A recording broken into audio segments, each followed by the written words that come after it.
Thank you so much for joining us today for the annual Literacy Action Champion Awards Luncheon.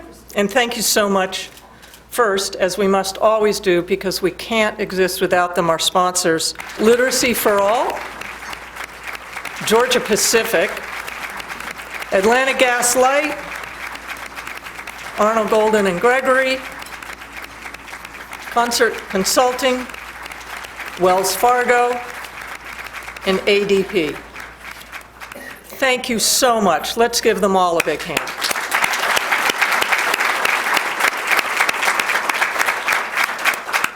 I'm Teya Ryan. I'm the CEO of Georgia Public Broadcasting, and can imagine how important literacy is to someone who believes strongly in the power of public media. So it is an honor to be here today with you because I share your passion for this.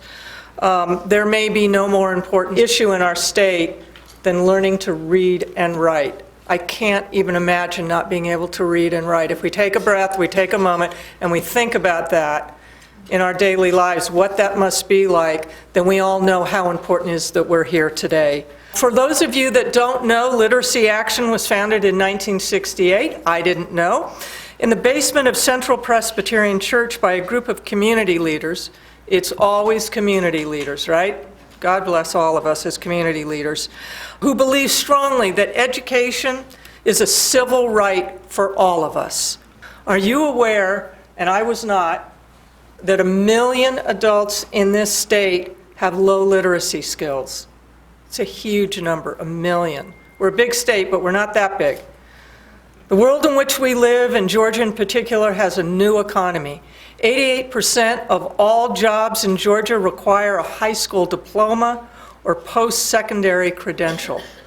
Think about those stats. We're so far behind, it's creating a ripple effect that carries not only through the adults, but then onto their children. And that's the saddest part, is the generation illiteracy. It dramatically affects our state in terms of our ability to be able to attract new companies, as well as maintaining and growing our workforce.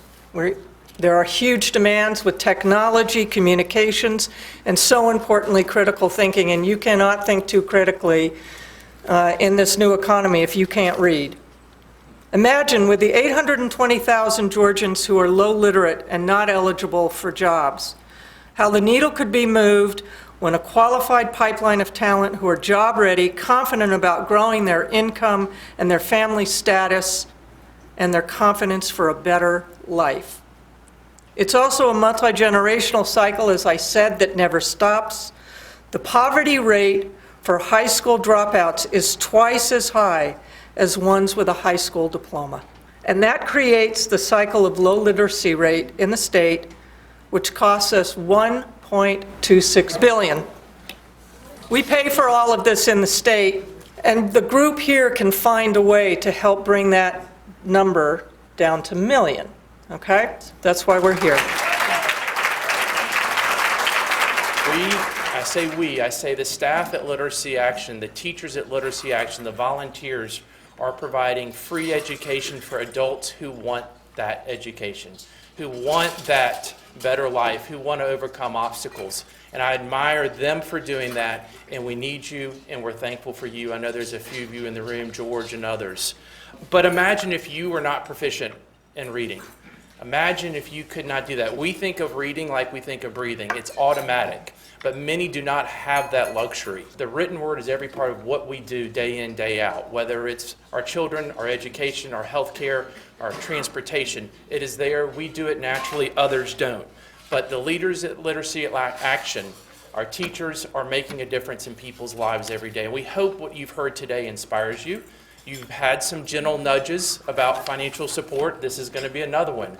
We need individual donors. Most of our funding comes from philanthropic and charitable contributions, but it's also individual donors who make a difference. So think about that. But it's important because there's more work to be done. Teya said over 1 million Georgians, 1 in every 6 Georgians is considered low literate.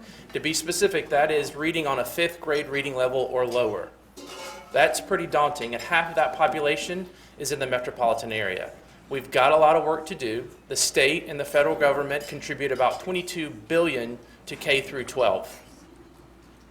For adult education, it's 35 million.